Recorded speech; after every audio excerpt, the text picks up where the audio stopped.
السلام عليكم شباب ورحمة الله وبركاته. شلونكم شباب؟ شو اخباركم؟ ان شاء الله زينين. معكم مدن قناة حمود العراق. رجعتكم في مقطع جديد. موضوعنا اليوم اصدقاء اليوم كلش رائع. يعني اني اول الاشخاص وصل لي هذا، اول الاشخاص بالناس والله. احراكم في شغله يعني صار شوفوا.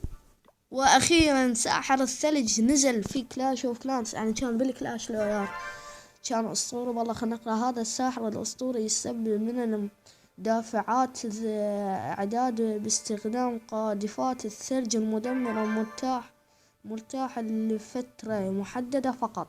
واو واو واو، شوفوا ضربته يعني باعوها 102.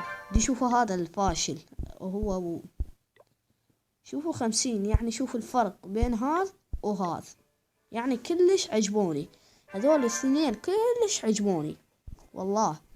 اتمنى يضيفون بعد جندي هنا وان شاء الله. يعني هسه تدرون بعدين شو ضافوا هم؟